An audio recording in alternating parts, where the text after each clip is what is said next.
Ignition liftoff. 6, 5, 4, 3, 2, 1, 0. All engine running. Liftoff. We have liftoff. My guest today is a wellness advocate, plant-based chef and content creator who has cultivated a community around mindful, holistic health and intentional living. Having begun her journey within the healthcare sector as a dietitian for the NHS, her life changed drastically when she moved to New York and transitioned her role into one that blends her passion for Ayurveda with her qualifications as a nutritionist. Through her thoughtful insights and radiant personality, she's inspired millions to lead lives of purpose and positivity. She's a constant reminder to slow down and cherish the moment. And I couldn't be more thrilled to have her on the podcast. Please welcome Radhi Devlukia.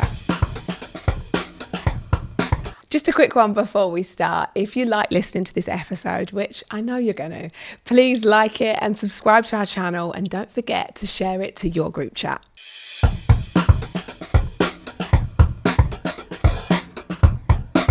I'm so pleased you're here. Thank you, me too. Genuinely, I'm so excited.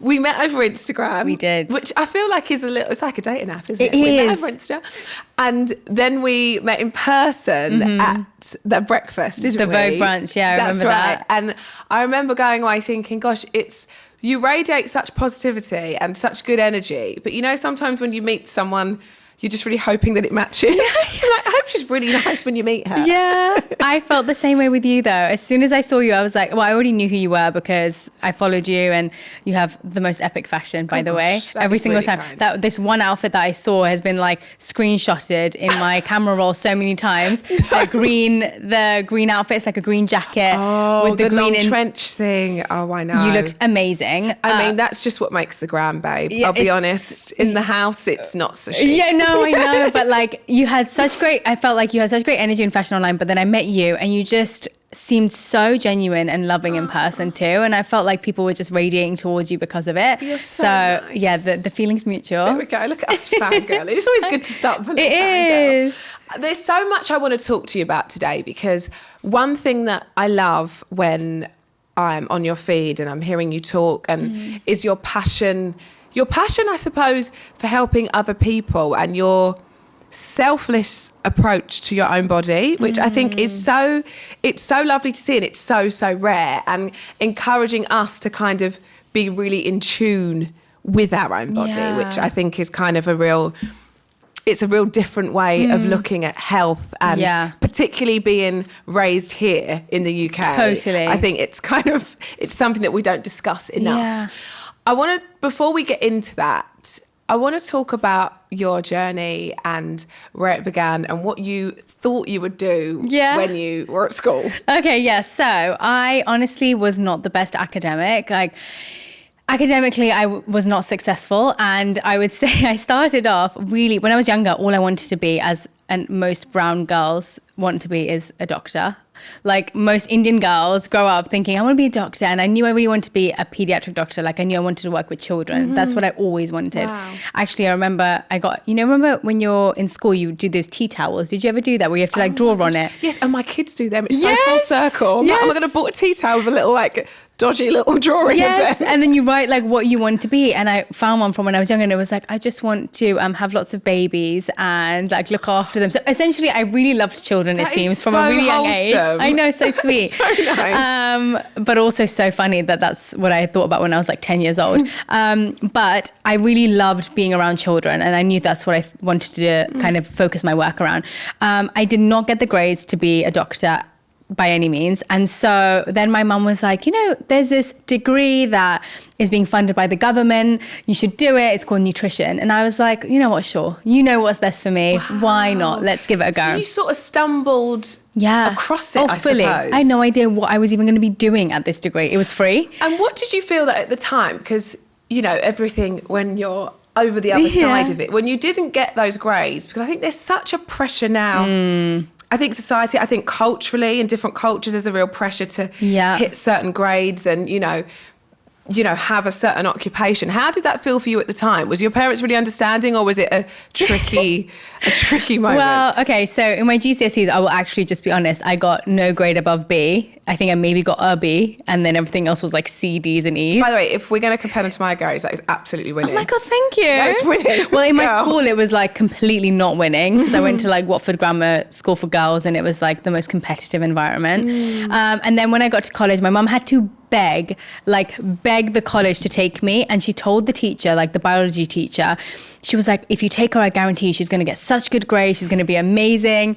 I love poor that. teacher. No, she convinced, she went to Ultimate hype meet. woman. Yeah, ultimate hype woman.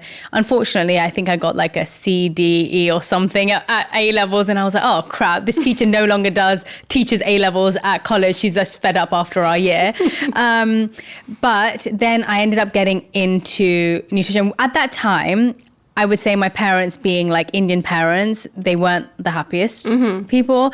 And I guess I just thought I'd just keep trying and keep trying and keep trying. Now looking back, I think for me, the school system, the way that it's taught, was actually not the way that I learned. And I realized that when I got to my second degree at university, and I was doing a lot of practical things. Like as a dietitian, you go in and you work in hospitals. A lot of your grades are based on your practical abilities. I killed it there. Like I did so well when I was able to actually show my skills beyond writing it down on paper. So interesting. Yeah. I think so many people would say that. It's so true. And like, as soon as you are in the bottom of your class, you're treated differently to the person who's at the top of the class. So naturally, if you grow up in an environment where your teachers are constantly telling you that you're just not good enough, it makes you constantly believe that you cannot achieve. And so it really changed my mindset even around education. Instead of being excited to do something that I wanted to learn about, even a subject that I cared about, it made me just feel like I should rebel and like not bother anyway, because I had been categorized as this person.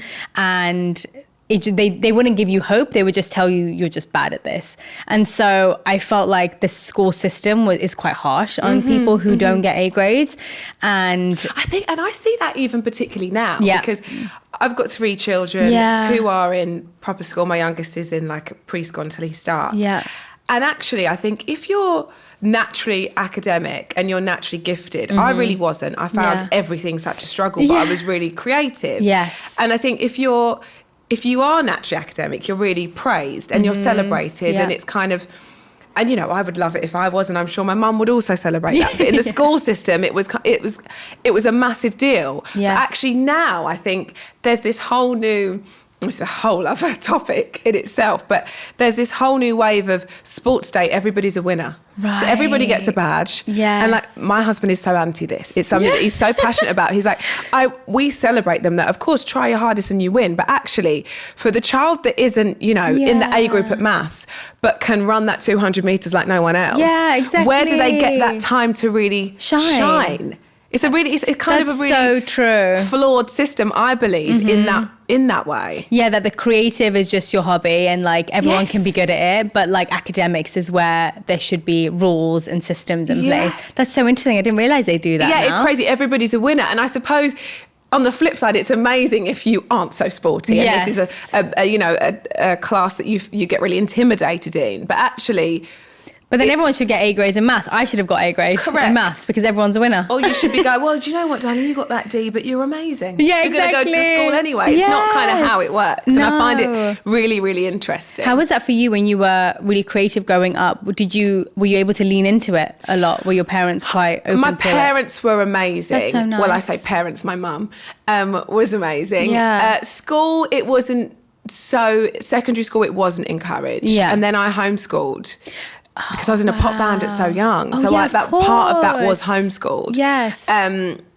Which I actually, look, I didn't get the grades. I wasn't academic. I've worked hard so that I really, hope that I give my kids that opportunity. Yeah. But I think I will always be that parent that's really understanding because... Well, I'm not going to be a hypocrite, Yeah, same. I'm like, you do your best, babe. You do your best, boo. And I really want that for them. But if it's not, I think there's finding ways of nurturing and, taking them and really shaping them and supporting them in what they're good at, playing to strengths. My sister homeschools, actually. She's homeschooled both her kids from when they were born. And one of them's 8, one of them's 4. And it's just beautiful to see when you allow a child to lead on what they are good at and what they feel comfortable in and what their strengths are, still obviously sharing all the information that they need, but it just creates a different form of human when you allow that space. So whether it's at home, once the child's been to school and then they come back and you're creating that environment like that, or whether it's during their schooling hours where they're able to lead and be the version that they want to be of themselves from at different ages. So interesting. So beautiful. And I'm so interested in almost the science behind that. I'd love to I've not got time to be a guinea pig in my own life, but I would love to see the difference if you were to go one route or the other. But after lockdown, girl, let me tell you, I don't think I'll be a homeschool teacher anytime No, but it's soon. what you're saying. I was, yeah, you were I done. was done. I know, it's Back so to difficult. School, you all go. But it's what you're creating at home. You're creating that environment at home, exactly out of school hours, which is so important. And it feels that you kind of had that from your mum, right? The belief. Yeah, definitely. There was no giving up. It was not like you are just going to go and do nothing. It was, we're going to find something that works for you. And so, I ended up doing my nutrition degree. And at that time, I really appreciated it because it gave me such a deep understanding of food, the body, and more so how the healthcare system works. And I wasn't aware of that until I started working as a dietitian in the NHS. And as much as I loved it so much, because I loved being in a patient-facing environment where you get to see people every day.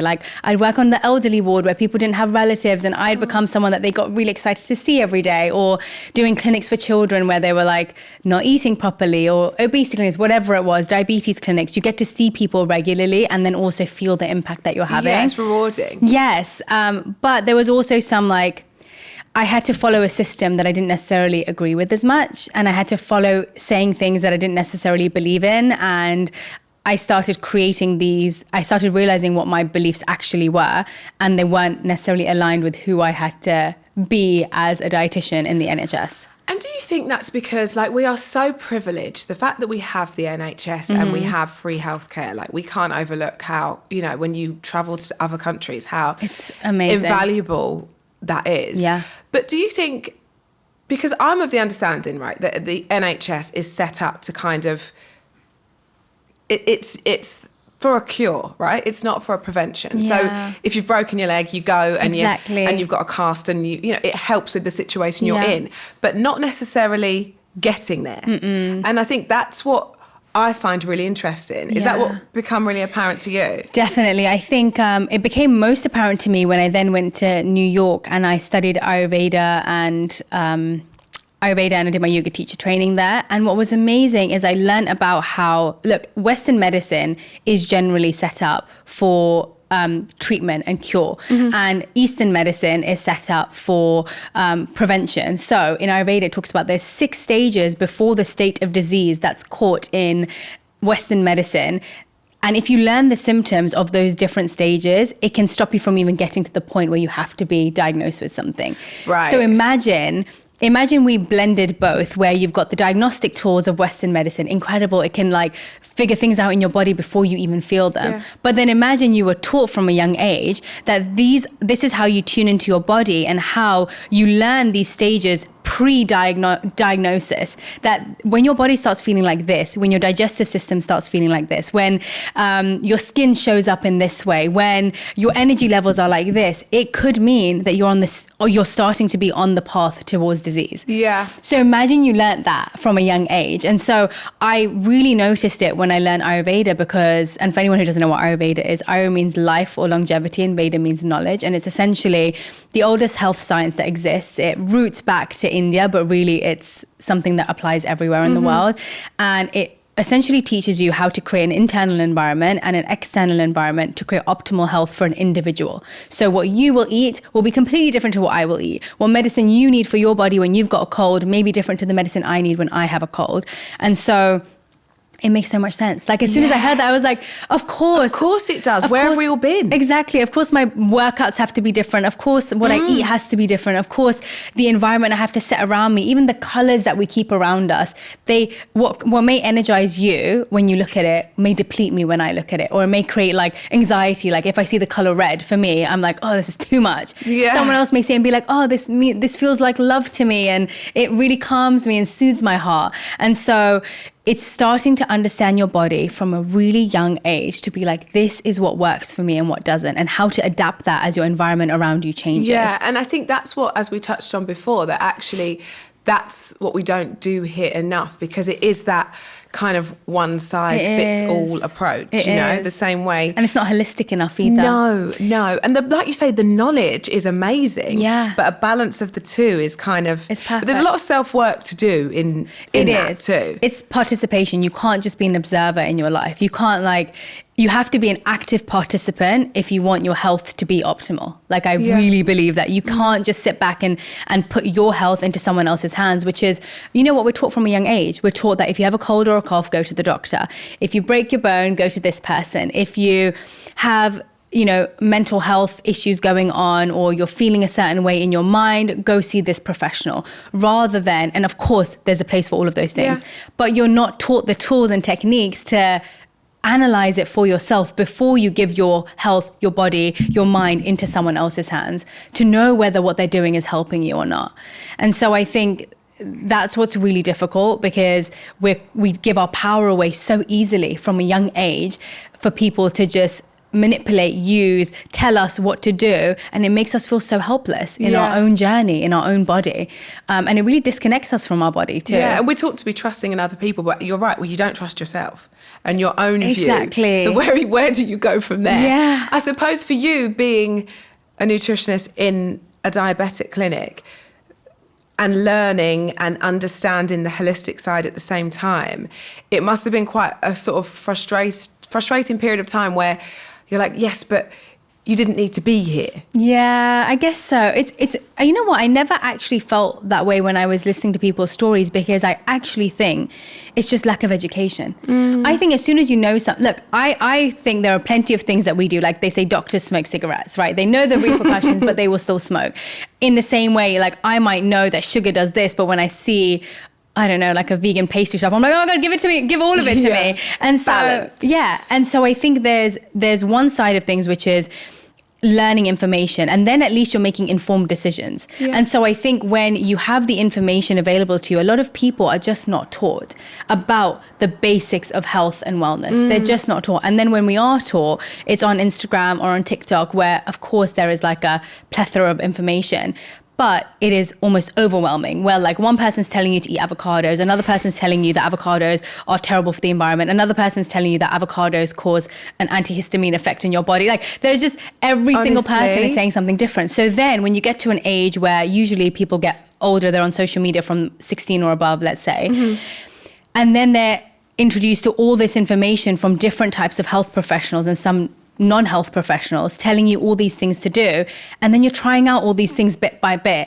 and not really understanding how to apply it into your own life to benefit you best. Because you're not in tune with yourself enough. And then this influencer that you absolutely love and has... So stick with it, guys. Honestly, after 2 weeks, I felt great. This salad is amazing. It's like going to change your life. Eating this every single day, it like gives me all the things I need, and it made me lose like 10 pounds. It's amazing. And you're eating this salad and it's giving you gut issues, and it's making your stomach like hurl, and you feel sick from it, and it's not digesting properly, and you're still like, no, I'm eating this salad because this is what's going to happen to me. And then, a month later, you haven't lost the weight, your gut feels horrible, and you haven't realized that actually you've done more damage to your body than good. Because it's the outside noise thing. It's not being in tune enough and being distracted by everybody else's opinion. By everyone else's opinion, which is what we're used to hearing.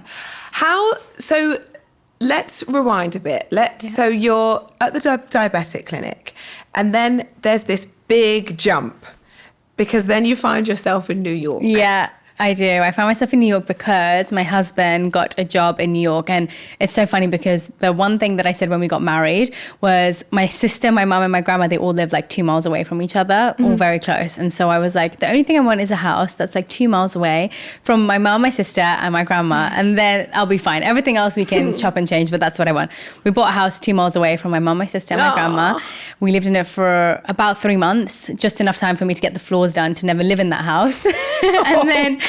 And then he got this job offer in New York. And at first I was like, Absolutely not. Like, I never saw myself moving away. I never wanted to or had the desire to live abroad. It was just not part. You're a homely girl. Yeah. I was going to live a life in Watford, and for the rest of my life, I would be a Watford girl, and I was really excited about it. The end result couldn't be any more different. Yeah, I know. It's crazy. And so I ended up saying yes after 3 days of not talking to him. It's normally how it goes. Yeah, and I didn't even say yes. I just put like bed sheets from Primark that had a New York skyscape. And he's like, so does that mean New York has to come here? And like, you're having a joke, or like, are we actually going? I was like, no, we can go.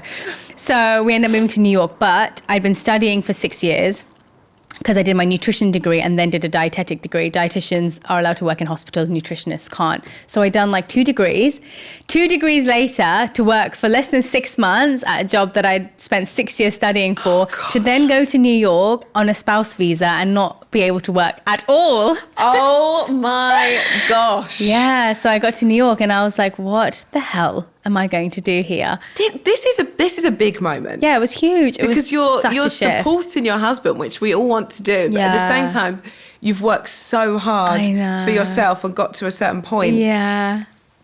Yeah, I know. And then you can't use it. Then I can't use it. What goes through your mind at that time? Well, Jay was like to me, he was like, if you want to stay in London, I'll do New York. We can go back and forth. We'll make it work. You do what you want to do. Mm-hmm. We'll figure it out. And I was like, no, that's just stupid. We just got married. Like, I'll obviously come. Mm-hmm. And so what did I do there? I walked around New York crying a lot. That's what I did first. Because I suppose you've just found yourself. Yeah. You've got your dream location of your house. Yeah. You're married. You're in that bubble of it being lovely. Exactly. You've got the degrees. You're very safe. Yes, very safe. And then I suppose it's finding yourself all over again in a different country, not near your family. Completely all over again. And I was the youngest child, so everything was like, how my mum picked my degree. That was how all parts of my life was. It was like, if I struggled, they would save me. Anything that happened, like, they would figure things out for me. It was like, I have coursework to do last minute. Okay, my mum and my sister will stay up all night and help me finish it. Like, I was they loved me so much, but at the same time, it kind of made me less able to do things for myself when I left. That's interesting. And so I got to New York and I was like, I actually don't know who I am, because everything's been molded by other people of who I am, because I let them, and I wanted them to create me because I didn't want to put in the effort to figure that out. And a safety blanket, I suppose. Completely. That's what makes you feel safe. Yeah, it did. Like, having them all around me. And so once I stopped walking around New York crying, I realized that I had to like find something to do during the day, because I didn't know what to do. And so luckily I went to this center, which was like a yoga center, and I found this teacher called Divya. She was teaching Ayurvedic cooking. And I already loved creating food, and I already had like a connection to it, but I hadn't quite decided what that connection was. So I just said to her, I was like, I will follow you around. I will work for you for free. Just like teach me stuff. That's what I want to do. So I started helping her out in her workshops. And it just opened my eyes up to Ayurveda. And I was like, this makes all the sense to me. So what was it about that moment that you're like, okay, this is for me? Like, you're a sponge and you're absorbing it all, but when did that light bulb go off and you were like, okay, this is my calling? More because I felt the effect of doing the things that she was recommending. When I was just like, everything started making sense. And at the same time, I had started doing my yoga teacher training there. And so I was learning a lot about myself. It wasn't just like yoga poses. It was like digging into the depth of who you are. And I had felt very lost for a good few months when I first moved there. And it was more about finding who I was and what I liked and what I didn't like. And I never thought about any of that stuff. It was just, I was put on this trajectory by my mom or whoever else was recommending things. But I never sat down to think like, what is it that I actually want to do? Like, what is my reason for being in this world? Like, what do I have to offer to people around me? I didn't feel like I did. And so doing the yoga teacher training, where I had to like dig into the depths of that while doing the Ayurveda workshops and helping with that, I was practicing a lot of the things. It wasn't just like me learning about it and theoretically. It was like, let me go home and put this into play. Let me play with these spices and see how it feels in my body. Let me adapt my diet to my surroundings. When it's winter, let me do this. When it's summer, let me do this. And everything from my skin clearing up to my digestive system feeling amazing, to my mind feeling clear, to me waking up and meditating in ways that I hadn't done before. Like, there were just so many things that started clicking into place. And it was purely based on I feel amazing doing this. And now I want to be able to share that with other people.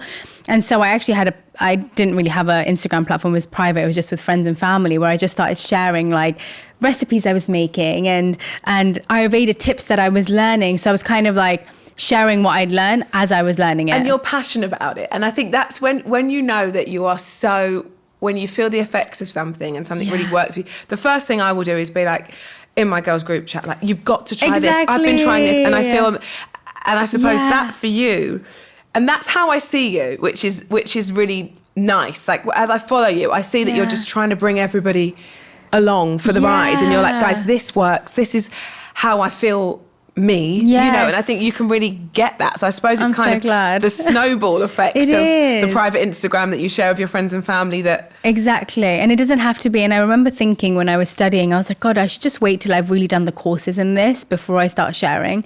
And then I remember this like one line that one of my teachers said, and it was like knowledge is there to be shared, and like you do not have to be an expert on something. And I was like, it's so true. As soon as you like hoard information, and as soon as you keep it to yourself, waiting to be an expert just means that you're in a position where you think that sometimes you just feel like you're above them, and you're like, I'm sharing it with you, I don't need to learn anything back. And actually sharing as I went along allowed me to like be like, oh, actually I said this last week, but actually I learned that it's actually this way and this way. And so it kind of takes the ego out of being online, because you're kind of just sharing as you are learning, rather than feeling like I'm now an expert in this area and I'm going to teach you. And then do you think there's also the flip side of that, where sometimes you don't feel qualified enough? It's almost that like imposter syndrome setting in, like, should I share this? Do I have the, constantly the degree to do it's that thing of, particularly, and I think that with you has grown over time, where now you kind of have responsibility when you have a platform, that you want to make sure that everything you share is authentic and real, authentic and is truthful. Right. Yes, exactly. Well, I always just see myself as, and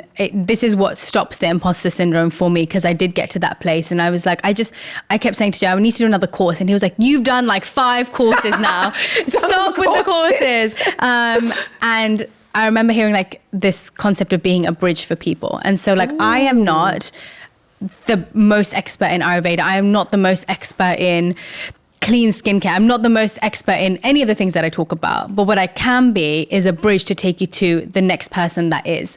And so I can give you all the information I have. So I'm taking what I've learned from my teachers. They may not even have platforms. Most of them don't. A lot of people are like, they're so scientific, or they're monks, or they're like people who don't care about social media to any degree. But how can I take that from someone who people won't get to experience and won't get to learn from, and share that, be a bridge back to that person's book, or back to that person's information or their courses? Or how can I take them to a point where this is as much as I've learned. If you want to know more, these are the places you can find them. These are the people you can find them from. These are the people that I'm still learning from. Yes. And so being a bridge takes that pressure off of like, yes, I don't know everything, but I can lead you to someone who does know more than this if you want to know it. I find that so interesting, and I feel, as I said before, like your selfless approach to everything, I think, is so beautiful and so special. Thanks. How do you, I want to dig back deep into you moving to New York, not knowing what's next. So I think that's quite a powerful tool. Somebody that's maybe in a system like the NHS that feels it's designed for what it does very well. It does. But actually that kind of, I suppose, nurturing an individual, when you are on the payroll there and you are staff, I can't imagine, and this, I could be really wrong in saying this because I don't have experience, but I can't imagine myself that it's a place that's set up to kind of nurture every kind of member of the team. And I think that must be, I suppose you learn from your peers, but the system itself, I think, is so underfunded that we know, and is so stretched that actually taking care of the individual must be a real challenge. So how do you... There'll be lots of people listening that maybe do work for the NHS or like, a big organisation. How do you take that leap to say, actually, there's more here? And I know yours kind of happened in, I suppose, a non-conventional way, but really starting again and making that pivot and trusting yourself. What would your advice be? I remember at the hospital I was working at, the role that I had as a dietitian was not really not really respected yet because it was such a new role. And so there was like a whole team of us, but I would say that our opinions and like the patients would really value it, but the doctors and people around us wouldn't necessarily think that it was a vital role in the hospital. Because it was quite new. Because it was new, and it was kind of like, okay, yeah, you're going to talk to them about nutrition, whatever. Like, you know, it was very dismissed. Okay. And what I noticed was when you understand the value, like I easily could have allowed other people's opinion of that job to feel so right. Like I could have thought, you know what, you're so right. Actually, I should just sit back and I should make myself unknown and I should just go and do my job quietly and leave that ward or leave that part of the hospital every single day, kind of making myself feel invisible. Because obviously the nurses have such a huge role that they're incredible. And then the doctors have such a huge role that they're amazing. The physios have their role. A dietitian was kind of just like, okay, you talk about food, great. Yes.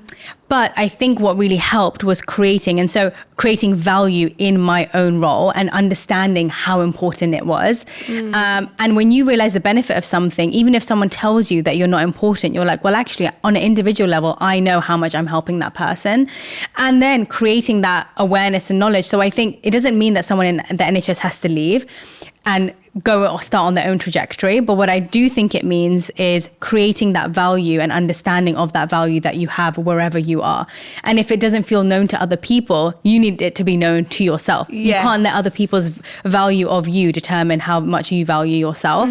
And then I think if you are thinking about leaving something like that, I would say, for me, it was a really different situation. I had no idea what I was going into. But I guess from what I learned from it would be understand what it is you want other people to feel or what you want to do for other people before you decide to take the leave. Not about what it's going to like gain for you, because most of us, I'd say not most of us, we are all programmed to want to be of service to other people. We just don't realize that actually when we end up doing things for our own self-gain or benefit, it never feels as good as it does when you're thinking about what it's going to achieve for you to help other people. And so every single job has the ability, whether you are working in road improvements, I saw someone doing that when I was coming here, like whether you're someone on the street doing like improvements on the road for people, or whether you're a doctor, or whether you are a podcaster, or whether you have a beauty brand, like whatever those things are, at the end of the day, you are serving a specific community. You are doing something for a particular group of people. And so until you realize, I was just on a phone to someone who is a podcaster on the way here, and she called me and she was like, I just had a breakdown this whole morning because I just got in this loop of comparison online. And I feel like, why am I even doing this? Oh, that's a dangerous why am I even doing hole, this? And why am I here? Like, what is the point of all of this? And I said, I go through that every single month. And the first thing you have to think about is, what do I want people to feel? What do I want people to learn from me? And what do I want people to experience? Wow. Before you even think about what your niche is, before you think about what your next step is going to be, before you think about what you want to be known for. Or what everybody else is doing. Think about, what is it that I want to, how do I want to affect people, and what do I want people to feel? And then the job, the role, whatever it is, you can curate whatever you're doing to be that, or you create a whole new job for yourself that allows you for people to experience that. But your clarity becomes, I mean, you end up feeling so much more clear when you have that in your mind before thinking about, oh, I want to be a doctor. A lot of people I know are doctors and are so miserable because they didn't think about what they actually wanted to do for other people. They wanted the role of being a doctor. They wanted the prestige of being a doctor, but they didn't think about what it was actually going to entail. And so if you're there for that, then that's fine, but that's a self-gain motive. But what is it that you want other people to feel and experience? I think that makes a difference to the role that you end up seeking or choosing to do. And I think that is so powerful. And I think you could apply that everywhere, couldn't you? Like you say, if you're listening to this and you're thinking of creating a brand or you're launching something, what is it that you want other people to take from this? I think that's the place to start. Even if you're choosing to stay at home and look after your children. Like, I admire my sister so much. Oh, like, me too. She is choosing to put every single part of her being into homeschooling and loving and caring for her children. And I'm like, I think that's a really undervalued job that people do not. I couldn't agree more. They don't like, I know that she's been through that herself, where it's like, people just don't think of it as, these are your achievements. You're just a stay-at-home mum. For somebody that has multiple jobs, yes, please believe that's my hardest. Right? Like sometimes I go to work for the break. Yeah, exactly. And I'll be working a 12-hour day, and that feels like peace in comparison. And it is such a beautiful role to have, and actually just as important as the service that someone does as a doctor, as a nurse, because you are creating rewarding too. Yes, yeah. And you are actually creating a human being that feels wanted and needed and has purpose in their life, and so your whole energy is going towards that, and that's so beautiful. Yeah, just as important as another role in this world. Right, because that's one thing, and I really noticed that since becoming a parent. I think it's something that I probably didn't think about beforehand, but actually there's that real idea of some of my friends that are the greatest parents I know, and we all love to think that we're, of course, incredible parents, and we do our best by our children, but actually there's that. And it's on the flip side, the conversations that women have, which again goes back to the whole pressures of society, that if you don't have a job, it's almost like, well, what do you do? Yes. But actually being a mum is what I do, and that is something I take very seriously. But if you do have a job, it's on the flip side is, so are you not really too bothered about being home for the children? Yes. You can't win. No, not at all. It's the nature of it. And I think, and I'll have this, and I love it when I sit down with my girlfriends and we have these real frank conversations, because actually we all, in one way or another, can feel a little bit inferior and like we're not doing the right thing. Yeah. Are we being the right role models? Exactly. Should we be working, or should we be showing them that they can have a career, or should we be showing them that they're the most important? Yeah. It's a really it's always such a battle between that, idea, isn't it? Yeah. So I want to deep dive into health, because honestly, if health and wellness is a topic, I'm like that. Head first. Yeah. I'm like, what? How am I going to live longer? How am I going to have better clarity? How am I going to shift brain fog? I'm in all the way. And what I love is that you've taken all of your learnings and serving other people. That's what it always comes back to for you. The book. Yeah. Like, that's a big moment. It's a huge, huge moment. Yeah, it was like it felt like a baby when I had that project. It was 4 years in the making. Gosh. It takes like at least 3 years to do a cookbook from the moment you conceive it to the point of it actually coming out into the world. And it was just, at first I was like, what am I going to write a book about? Like, when I got approached by publishers, I was like, I don't even know what I'm going to do. It's flattering, but I don't know what I'm so gonna sweet. say. I was like, no, I really don't know. And then when I sat down to write, like, things just started pouring out that I didn't even realize I knew. And that was what was such a beautiful part of writing. And I encourage this for even someone who wants to journal instead of writing a book. It's, has a similar process where you're really just churning out and reflecting on life and what you've learned. And I think it's so beautiful to have those moments in your life where you get to do that. I got to do it in the form of a book, but I've continued to do that practice in the form of a journal, because I realized how much you can dismiss and not even pay attention to that you have absorbed and experienced and learned about in life. Yeah. And so it's basically what you said my Instagram is, of a culmination of everything that I've learned. Essentially, the book is that. Like, I created 250 recipes for this book. They had only signed up for 100 recipes. And I was like, no, I want 250 in there. They were like, absolutely not, because the price of that book is going to like rocket. You can't do that. No one's going to buy it. So I was like, fine. Second book. Yeah, that's what they kept saying. I was like, no, I want in this one. And then they were like, okay, fine. 150. I said 150. They said, no, 125. So I was like, fine. We did 125 recipes in the book. I Yeah, like exactly. We did 125 recipes in the book. And then there's also just other parts of my life. I told them I do not want it to just be a cookbook, because as much as I love food is like, just calling it food and calling it a recipe book feels so surface level. Like, it's just like, here's some food you can make. This is my passion. This is how I live my life. Yes, I want like all the other parts that allow your body to be well and to thrive. Like, I need that in that book. I need them to understand what is it about the food that they're eating that is fueling them. Not just, okay, if I have this spice, it's good for me. No, like, what can how is it actually affecting my body? And so luckily they let me very graciously do the combination of both, where it's like a health and wellness book. but it's also a recipe book. And so it was really special creating it. And obviously there's 125 recipes and a lot of information in that book. But if I asked you what wellness means to you now, because you've lived a life, you've tried lots of different things. I know that food and cooking has always been a big part of you, I think, because of your mum as well, and lapping up, which just sounds incredible, by the way. It's the best. I want to be a lodger in your house for a you while. have to. You have to. What does wellness mean to you, and what does it look like to you now? Good question. I think after being through so many different versions of wellness, physically thinking that wellness meant just what you physically look like. I think I definitely went through a phase of that. I grew up quite overweight when I was younger. And so my whole focus on wellness was based on how do I physically look? And then I would go to a Barry's boot camp and I would see someone that was much smaller than me and had the body that I thought I wanted next to me. And they must be really healthy. They must be so healthy. And then I'm like outrunning them, or I'm out, lifting heavier weights than them. I'm like, this is so interesting. And it started changing my perspective on wellness in that way.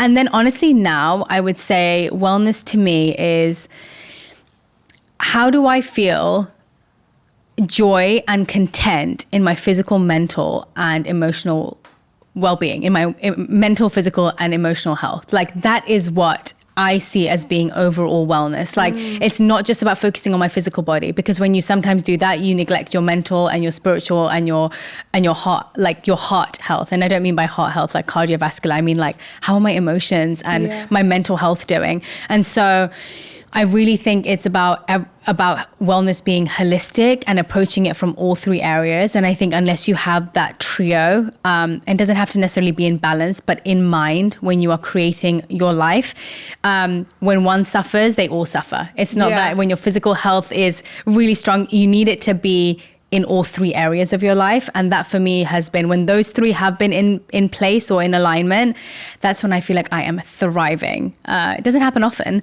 but I know that that's the goal I want to get to, it's possible. It's possible, exactly. It's possible. And I'm interested to know how you kind of weave that into business, because, there's so many areas of what you do, and it always comes back to wellness. Let's talk about Junie. Yeah. Because this is so exciting. Oh, it's so exciting. I love creating. Junie was like a little COVID baby of ours. It was a little project that we started in COVID. At first it was hot teas. So it actually wasn't called Junie way back then. It was another brand. And we started off with hot teas because during COVID, I had learned all this stuff from Ayurveda. And I was like, okay, I'm going to make all these concoctions of herbal remedies that I'm not going to get sick. We're going to stay healthy. I'm going to put this spice in, this herb in, this thing in. And I was so obsessed with making my kitchen my medicine cupboard, essentially. And I had, over the past 10 years, I've really worked to take away 99% of like conventional medicine to just try and help do prevention in my life. And that's through what I'm eating, the spices I'm having, and the remedies that I'm creating at home. And so I started creating. I would love to look in your cupboards. Oh my gosh, my spice cupboards dream. are like 1, 2, 3, 4, 5, 6, 7 drawers full. Stop. I swear. My spices are like, I honestly, and I'm not just saying this, my spice box is genuinely my medicine box. Like I can give you a remedy for pretty much anything from the spices, and I guarantee you. I will send you a list. Please send me a list. Don't do this. Please send me a list. It has been such a beautiful thing to also experience and see. Like there's one thing about reading about it and then like putting it into practice in your life. So anyway, I started creating all these remedies, and then we had Kim Perel. She's our co-founder and also the first investor in our company. And she already had these incredible, successful companies in the past, but she really wanted to create something with me and my husband. And she said, pick something you want to do. Let's make it. And so... What an opportunity. What an opportunity. And also that just speaks volumes about the both of you, because to your skill and your knowledge, taking a risk. Yeah, and like you say, you feel like sometimes that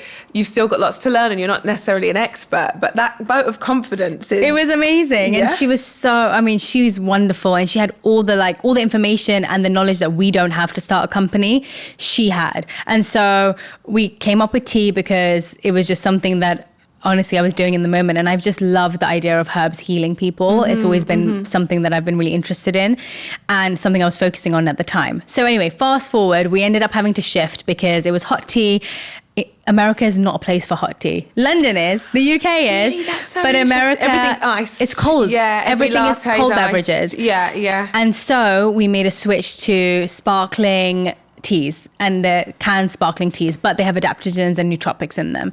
And so the reason we did that is because adaptogens and nootropics are something I think are really necessary for people to have on a daily basis, but people don't know how to use them. Yeah. And so I really wanted to bring people spices and herbs and remedies into something that they could have every single day as part of their daily life without making crazy adjustments or having to take things that feel unfamiliar. So we created Junie, and it has been so fun.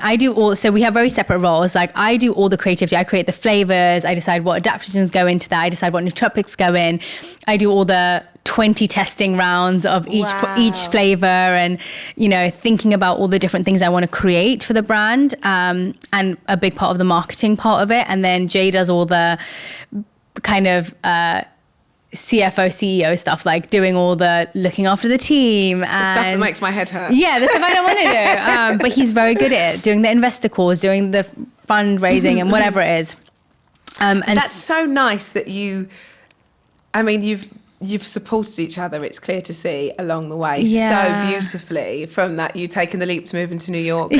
But being each other's ally in that way. It's so great that we have separate roles. That sort of different dynamic in business is so special. It's so great because we also don't have to have many work conversations because we do such separate things of the business where Wonderful. I'm like, you don't have to manage me. I don't have to manage you. You can switch off at home. Exactly. Yeah. And also I think we both work in very different ways. So actually I don't think he would ever hire me, and I'm not sure. Actually, I probably would hire him, but I don't think he would hire me. I go towards a creative mindset, and so structure is really difficult for me. Yeah. And so if I'm trying to think of flavors, I'm like, no, we're not thinking of one. We're thinking of 30 in one meeting when it's supposed to be about that one. And I will go off on a tangent, and it's like, let's do this one, this one, this one. And then we should put this into here. And I just read this study about this. And so a meeting that's supposed to be half an hour ends up being 3 hours. I feel like I hear myself here. Yes. So much. And Jay is like his schedule from 7 a.m. in the morning till 6 p.m. or 7 p.m. at night is scheduled from every single minute. Like there is not a minute that is wasted in his day.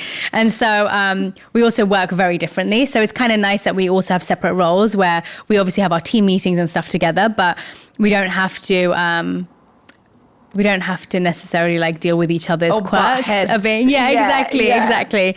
So it's been a really fun project, and now like just the company's growing, and we just had a big team meeting, and I was like looking around the table, I was like, how is there this many people on the team now? It's just amazing. It's so cool. And do you know what I love about it, which is so clear? I think the branding is gorgeous. Oh, thank you. And it feels like a treat. It feels fun, and I think there's that real kind of serious wellness approach, which is so important, but it feels fun. It is fun. Exactly. Yeah. You're getting so many things that are beneficial for you in a drink that actually tastes really good. Yeah. When you come to LA or New York, you have to tell me, because I will send them to you. I can't wait to bring them to the UK. I'm coming just to look in your kitchen. Yes, I'm going to be honest. We have to cook together. I'm getting to see your spice cupboard. Yes. Yeah. I want to do the rocket round now, which is essentially a quick fire round. Okay. I'm going to put my tea down because that's not very professional, is it? Okay, so just the first thing that comes to your head. Is it one word or is it sentence? Well, tell me one word, actually. I'm not too strict. Okay. It's fine. Okay. We'll edit you out. Okay. I'm joking. Okay, first questions. What do you think the non-negotiables are for launching a business? This might be a bit controversial, but energy over skill when hiring. Love that. I have made many mistakes about. Should I elaborate? Elaborate. Okay. Yeah, don't worry. I'd say it's a quick fire, babe. It never really is. Okay. Actually, I was told you I met Jess before this, and I was talking to her about this before I came in, and we were saying how at the beginning of both of our journeys of starting. When you say Jess, you mean Jess Hunt? Jess Hunt. Yeah. We were talking about the beginning of when we were starting up our businesses, we were going for skill. What this person has on paper is why we're going to hire this person. And as time has evolved, you spend way more time with the people you work with than you do with the people you even have at home, than your families. And so if I'm coming in with 90% energy, which I really try to do with my team, because I understand that literally every single thing that you feel is felt with everybody that's around you. But if someone's coming in with 20% energy, I'm literally literally feeling drained every single minute of the day. And so, of course, we have our off days. But generally now what I've started doing is certain skills can be taught on the job, but energy cannot be changed most of the time. And so I'd say, of course, there are certain roles that have to be like, if it's something to do with finance, they need those skills. But there are certain roles that are around you most of the time. And those people you have to pick based more on, in my opinion, energy and the desire to be there than specific skills that could actually just be taught. And it's so important for the whole team because energy really transfers and you really feel that. I have a team of women. We all cycle sync. Everyone's on their period at the same time. And everyone is just like, you feel that in the room. So when one person comes in consistently with the desire of not being there and you feel that, and they're not excited to show up and they're not grateful to be there. I'm grateful to have them. I want them to be grateful to be here. Yeah. And so I would say energy over skill. Sometimes. I'll caveat that. I love that. When did you first realize that you truly launched? Oh my God, when did I? Like that moment where, I don't know, a friend calls or there's that moment, isn't there? You're like, I think this is... My book tour.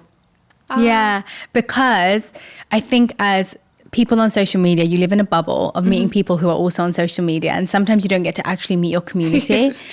And I made a point on my book tour that I didn't want to do just like events where it was just people who were online. I really wanted to meet people who were buying the book and like that were excited about it and that had questions about it. And so I did lots and lots of events like that. And it was just the most beautiful thing to hear like people saying, oh my gosh, I remember being on a hike and someone screamed at me, I drink water differently because of you. And I was like, oh my God, you drink water differently because of me. I had this one video that went like a bit crazy online and it was just about like how you're drinking water the wrong way. And then I met people at my book tour that was like, I turned vegan because of you and my skin cleared up and I turned vegan because of you and my gut changed and I started doing this, this and this. And I was like, when I felt the information I was sharing from people who changed my life was also changing other people, I was like, this is it. It's landed. Like, this is why I'm doing it. Yeah. That's when I felt like That's I launched. So beautiful. Yeah. What do people usually seek your advice or help for? Oh, good question. Remedies for things and skincare. Yeah. Well, remedies, skincare and hair care. Look at that skin. I've got so many questions, girl. What brand do you wish that you'd founded? Oh, what brand do I wish I'd founded? That's a really good question. A platform like Goop, but in my own way. Yeah. Yeah, a platform like Goop where it's like the hub for health, wellness, recommendations. It's got respect and like honor to the name too. And also they connect with really great holistic health experts. So that's one I can think of. But also a spice company. Basically your Instagram. Yeah. Okay, yeah. This is what Turn into a company. This is what I see. Yeah. Oh my gosh, that would be incredible. Next thing. Yeah. There we go. If you could choose one female figure as a mentor, past or present, who would it be? Mine are always people in my life that people don't know. That's okay. Okay, my grandma.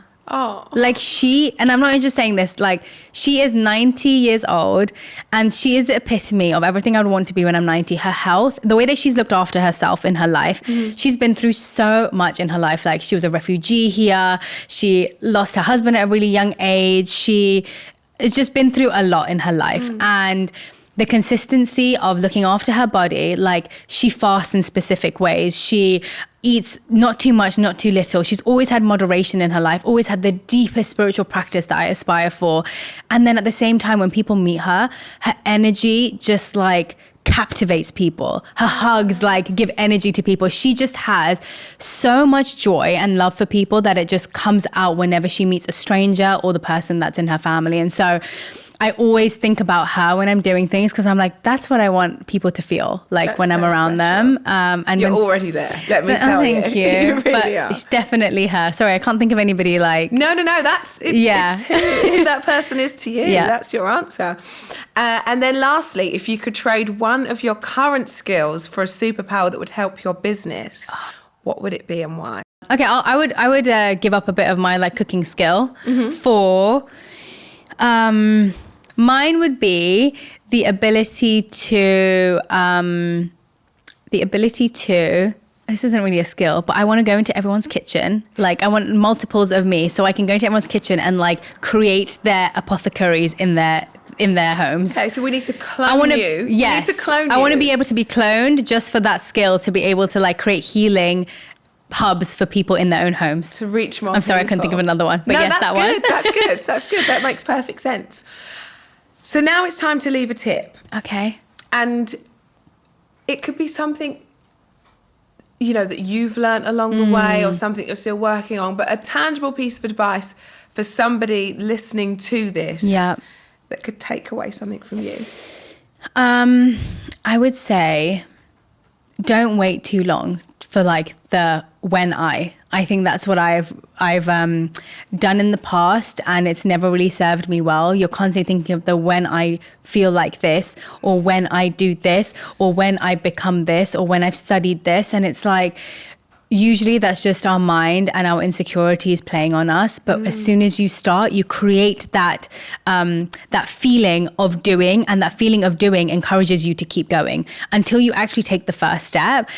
You actually feel more scared of it than you feel good about it. And so taking that first step, by the way, that's about a workout, that's about working, that's about any part of your life. The doing is what creates the feeling. The feeling does not create the doing. And so I would say, just bloody do it. Like, just do it. Just take that first step. Don't wait for the feeling. It's so true. You find things to put you off, don't you? Yeah, don't wait for the feeling. Yeah. Oh, I'll do that when I feel a little bit more like this, or I do that when... Emotions are so fleeting, and like doing things based on emotion is what gets us in trouble. Do things based on what you know and what you want to do, and the feeling will come after. Doing creates the feeling. Yeah. I love that. It does. Oh, you're so clever. And then lastly, I'm very nosy, and I feel this tell me. question couldn't be more apt for you, to be honest. So we are ladies who launch, but we want to focus on ladies who lunch. So how do you normally spend your lunch hour? What kind of things are you eating? Like if we're talking like it's a busy day with uni, or you're writing, you've got your lunch hour. How are you spending it? Where are you and what are you eating? Okay, I know exactly what I'm doing because I'm a bit like clockwork with this. I am on FaceTime to my mum because I live in LA, and it's usually her time to wind down in the day. So she's got time to talk. So I'm on FaceTime to my mum, sometimes adding in my grandma. And I'm eating usually my everything salad, which is like a huge salad with like beans, seeds, vegan ricotta, a great dressing, all the veggies that you possibly want in it. And I'm usually sitting either outside or like at my desk in my office when I can like shut the door and have no one else in there. So you take your lunch. I quite like that because I'm always interested when, you know, a lot of people eat with their mouths full whilst sort of trying to make everything happen. I do have days like that. But are you... Your goal is to shut the door and have a bit of time. Even if it's 15 minutes. Like sometimes I will run over my podcast, I will run over everything and I have 15 minutes, but I'm like, give me those 15 minutes. So yes, I do. Like I'd say at least 3 out of 5 working days, I will be able to do that. And it's really nice. That's a lovely thing. Yeah. And what dressing? Oh my gosh. What's your dream dressing? My dream dressing, apple cider vinegar, Dijon mustard, a little bit of maple syrup or agave, olive oil, black pepper, mixed herbs. I keep a huge vat of it in my fridge, and the whole team just uses it. Maple or the agave, that's changed it. Game changer. And apple cider vinegar is like just a drink. Yeah, that's the best. I know what I'm having for lunch. Yeah. Thank you so much. You. I've enjoyed this so much. Me too. Honestly, it's been so nice to deep dive into everything and hang out with you in London. I loved it. We have to do this more. Yes, please. You can make me a salad next time. Okay, perfect. Thank you. She was probably the most wholesome human I have ever met. I loved every second of that. And I tell you what, I'm definitely going to make that salad dressing tomorrow. I hope you enjoyed it. Don't forget to follow us on Apple and Spotify or wherever you get your podcast to make sure you don't miss out, because next week we'll be back with another incredible lady who launched.